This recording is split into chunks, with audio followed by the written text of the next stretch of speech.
आज के लेक्चर में हम देखेंगे कि ड्रॉबैक्स जो है रुदरफोर्ड जो एटॉमिक मॉडल होता है, तो रुदरफोर्ड ने कुछ चीज़ों को एक्सप्लेन नहीं किया था, तो वो चीज़ों को हम देखेंगे।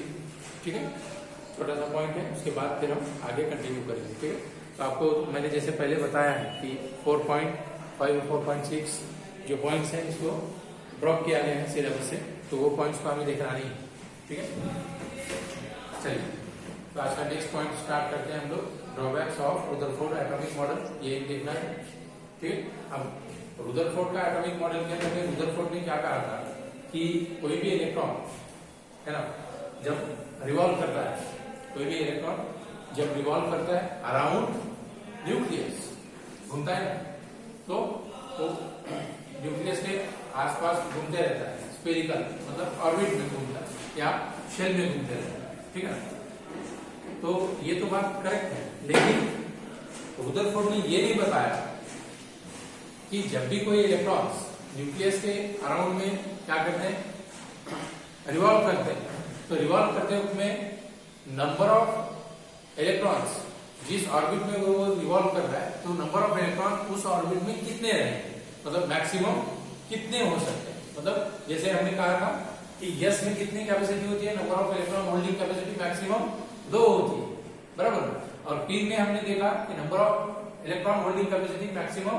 6 होती है, और डी के अंदर में 10 होती है, और एफ के अंदर में 14 होती है, बराबर ना, ये देखा था हमने। लेकिन रुदरफोर्ड ये नहीं बता पाया कि जब सेंटर में न्यूक्लियस होगा और इलेक्ट्रॉन्स उसके आजू बाजू में क्या होंगे, रिवॉल्व करेंगे, है ना, करेक्ट है। तो जो शेल में वो रिवॉल्व करेंगे, तो वो शेल में नंबर ऑफ इलेक्ट्रॉन मैक्सिमम कितने आ सकते हैं, कितने वो होल्ड कर सकता है, ये नहीं बता पाया। और हर शेल की एनर्जी लेवल जो होती है, एनर्जी लेवल, तो वो क्या होती है, अलग अलग होती है ना। फर्स्ट वाले शेल की अलग होगी, सेकंड वाले अलग होगी, थर्ड वाले, फोर्थ वाले, ऐसे ही कंटिन्यू, मतलब सबकी एनर्जी एक नहीं होती, तो वो डिफरेंट होती है। लेकिन वो ये नहीं बता पाया कि कौन सी शेल की एनर्जी कितनी होगी, किसकी मैक्सिमम होगी या किसकी मिनिमम होगी, ये चीजें नहीं बता पाया। तो इसीलिए रुदरफोर्ड के एटॉमिक मॉडल को क्या किया गया, बाजू में रखा। ठीक है, रुदरफोर्ड के एटॉमिक मॉडल को क्या किया, बाजू में रख दिया। ठीक है, अब जैसे हम लोग देखते हैं कि रुदरफोर्ड ने यह भी बताया हमें कि पार्टिकल्स क्या करते हैं, है ना, वेव के फॉर्म में हमने देखा है, ड्युअलिटी कहते हैं, है ना, ड्युअलिटी ऑफ पार्टिकल्स। जैसे रेडिएशन होते हैं, सनलाइट, है ना, रेडिएशन होते हैं अल्ट्रावायलेट, करेक्ट। तो सभी की वेवलेंथ क्या होती है, डिफरेंट होती है, सभी की वेवलेंथ क्या होती है, डिफरेंट होती है। और इसी वजह से याद रखिए कि कोई जो कंपाउंड होते हैं हम लोग देखते हैं, तो डी ब्लॉक के एलिमेंट जो है, तो डी ब्लॉक में जो आते हैं, तो वो सभी एलिमेंट्स क्या करते हैं, एलिमेंट्स के जो आयंस होते हैं, डी ब्लॉक में जो एलिमेंट्स आते हैं, उनके जो आयंस होते हैं, उनके कलर्स क्या होते हैं, डिफरेंट कलर्स होते हैं। तो हम लोग जो देखते हैं, कहीं हमें नजर आता है कि येलो कलर नजर आता है, कहीं पे ब्लू कलर नजर आता है, वायलेट कलर है, पर्पल है, वटेवर जो भी है ना, विब्ग्योर कहते हैं हम लोग। तो ये कलर कोई चीज को हम लोग देते हैं तो कैसे देते हैं, है ना।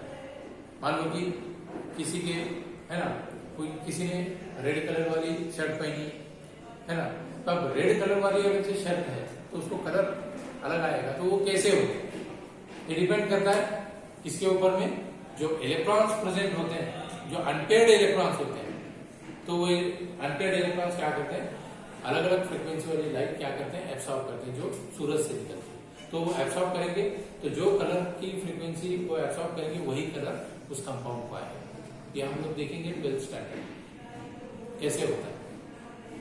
इलेक्ट्रॉन्स जब अनपेयर्ड होते हैं तो अलग अलग एनर्जी कैसे एब्सॉर्ब करते हैं, अलग, हर एक लाइट की एनर्जी क्या होती है, अलग होती है, बराबर ना, करेक्ट। जैसे हम लोग कभी कभी बताते हैं, है ना, समर सीजन में ब्लैक कलर के ड्रेस हम लोग यूज नहीं करते, यूज करते हैं हम लोग नहीं करते, क्यों नहीं करते, उसके पीछे रीजन है, क्योंकि ब्लैक कलर क्या करता है, ज्यादा हीट को एब्सॉर्ब करता है, ज्यादा हीट क्या करता है, एब्सॉर्ब करता है। हम लोग प्रीफर करते हैं कॉटन और व्हाइट कलर यूज करें, क्योंकि व्हाइट कलर ज्यादा हीट को एब्सॉर्ब नहीं करता।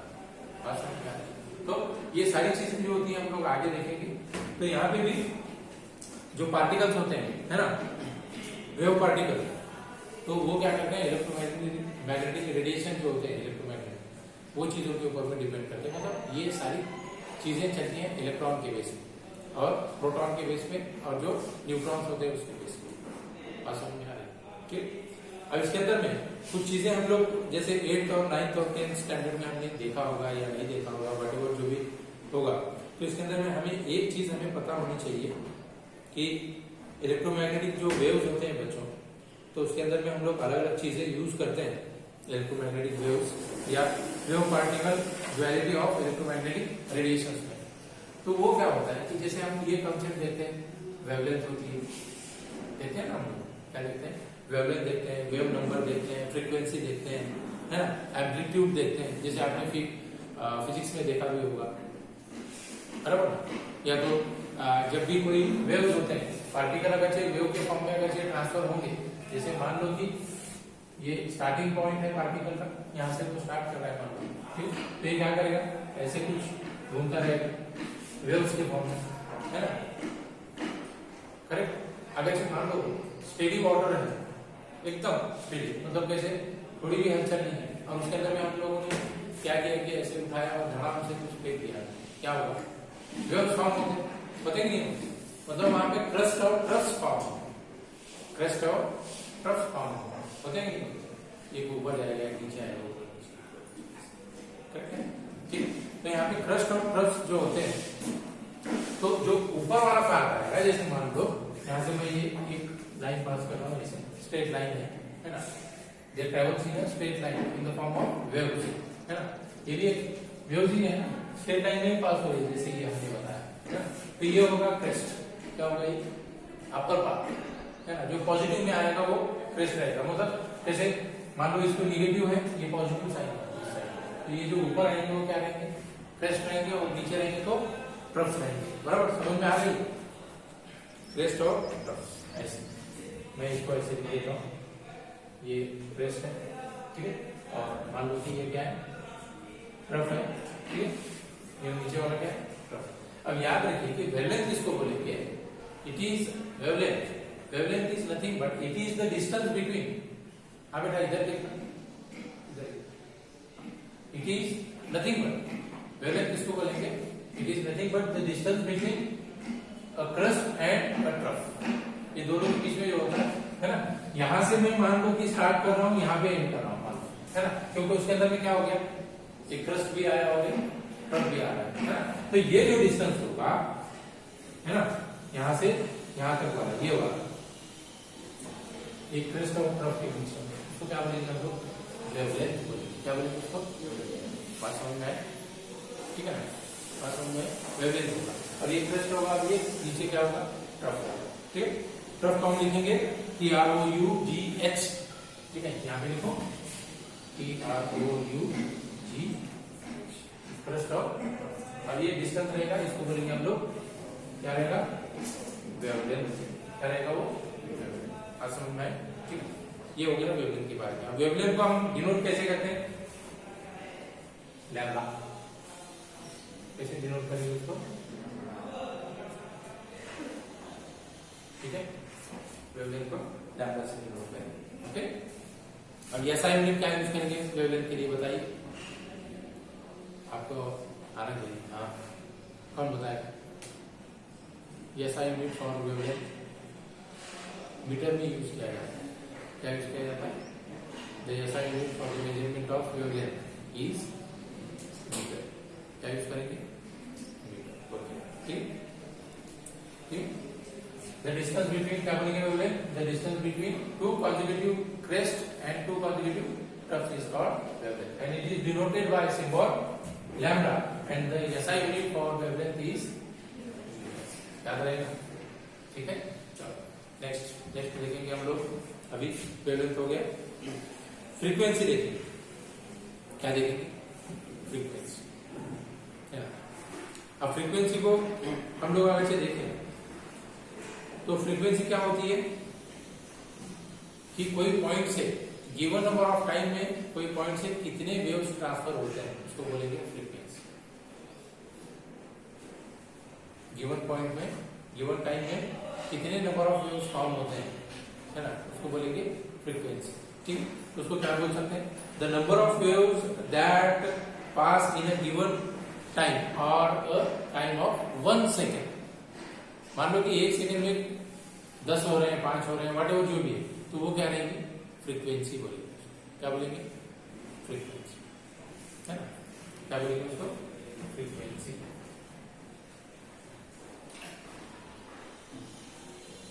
अब इसको क्या यूज करेंगे आप लोग? न्यू, ऐसे सिंबल, ठीक है।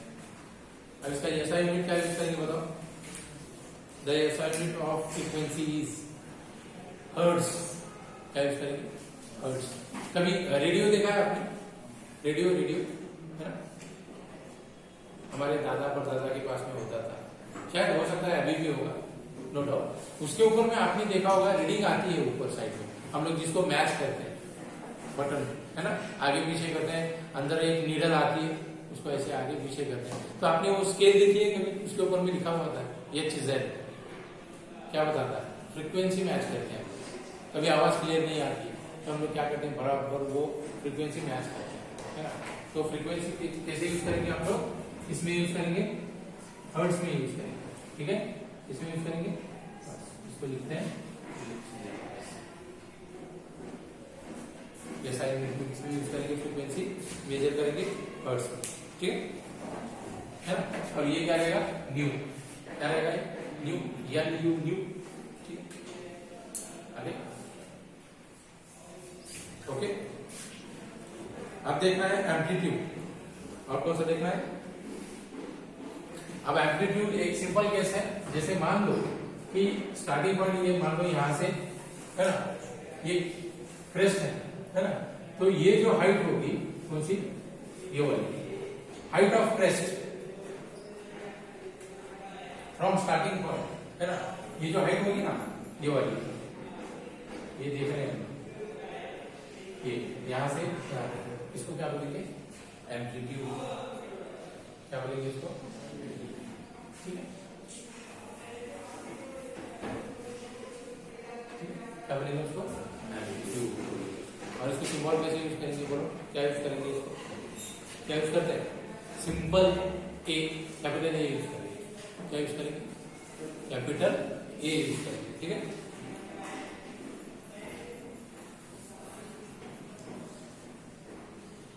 हम लोग बोलते हैं, कभी कभी सुना होगा,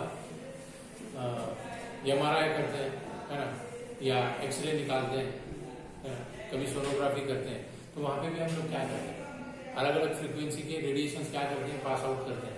तो वो क्या करता है कि इनर साइड के जो ऑर्गन्स होते हैं उसकी इमेज हमें स्क्रीन पे बताता है ना, जैसे alpha rays, beta rays, gamma rays होते हैं, वैसे ही यूज करते हैं। तो इसीलिए कभी कभी आपने देखा होगा हॉस्पिटल्स में कि वहां पे लिखा हुआ होता है नोटिस बोर्ड के ऊपर, डजंट यूज और does not use any type of electronic devices या मेटल डिवाइसेस। वहां पे एंट्री करने के लिए या लेके जाने के लिए परमिशन नहीं होती। क्यों नहीं होती? क्योंकि एक तो मेटल्स क्या करते हैं, जल्दी से क्या करते हैं, हीट और इलेक्ट्रिसिटी एक तो कैच करते हैं, और झट से क्या करेंगे, जो रेडिएशन होते हैं उसको भी कैप्चर करते हैं, बराबर। और इलेक्ट्रॉनिक डिवाइसेस तो वैसे ही क्या होते हैं, इलेक्ट्रिसिटी और सारी चीजें उसके अंदर में स्टोर होती है, तो फटाक से क्या करते हैं, रेडिएशन निकलते हैं, तो वो क्या हो जाते हैं, मैच हो जाते हैं, है ना। तो ब्लास्ट भी हो सकता है, इसलिए वो इलेक्ट्रॉनिक डिवाइसेस लेके जाने के लिए वो मना करते हैं, ठीक है। तो ये कुछ चीजें थी जिसके अंदर में हमने वेवलेंथ, फ्रीक्वेंसी, एम्पलीट्यूड देखा, ठीक है ना। और एक आएगा वेव नंबर। कौन सा आएगा? Wave number. उसको न्यू बार से लिखा जाता है। क्या रहेगा? वेव नंबर, उसको न्यू बार से लिखते हैं, ऐसे ये न्यू बार, न्यू बार। न्यू बार क्या होता है, या वेव नंबर क्या होता है? Wave number is nothing but the number of wavelength per unit length, है ना। Number of wavelength per unit length में कितने होंगे, तो वो मेजर करने के लिए हम क्या लेते हैं, वेव नंबर यूज किया जाता है। तो ये होता है न्यू बार से उसको डिनोट किया जाता है, ठीक है। ठीक,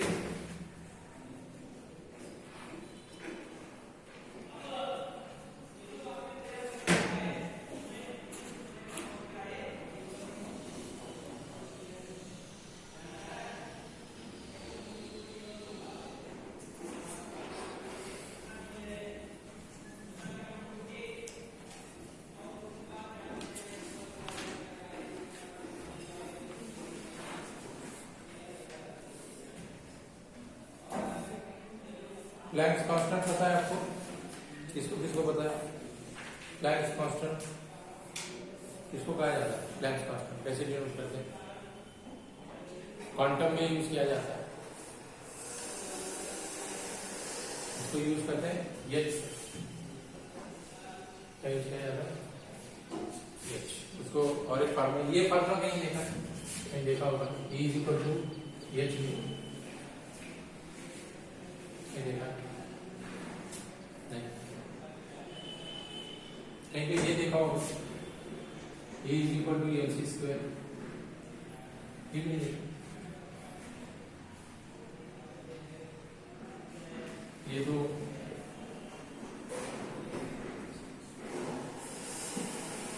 नहीं, ये ध्यान में रखो और घर पे जाके देखना क्या है, समझ में आएगा। ये बात E equal to M C square और E equal to H U. अब यहाँ पे जो एच यूज करेंगे इसको बोलेंगे प्लैंक्स कांस्टेंट। क्या रहेगा ये? Planck's constant. क्या रहेगा? प्लैंक्स कांस्टेंट, जिसकी वैल्यू 6.626 इंटू 10⁻⁻34 जूल पर सेकंड आती है, जूल पर सेकंड।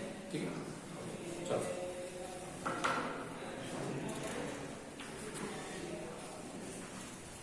आपने कभी ब्लैक बॉडी वगैरह सुना है? Black hole, black body, black body, ये सारी चीजें क्या होता है, बैठने के बाद में इंटरेस्टिंग चीजें होती है, ये चीजों को सर्च करो और देखो क्या मिलता है, क्या समझ में आता है। हम दूसरा ही सर्च करते हैं, लेकिन बराबर। तो पहले तो ट्रेंड था कि पबजी चलाएंगे, है ना? अभी शायद वो कम हो गया, क्या है अभी? बहुत है, हाँ बहुत सारा। अरे वो बंद हो गया ना, हाँ?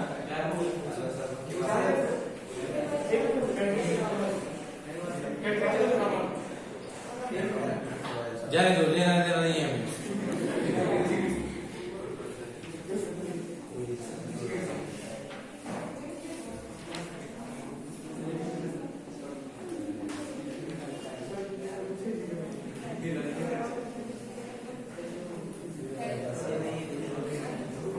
चलो नेक्स्ट देखते हैं, चलो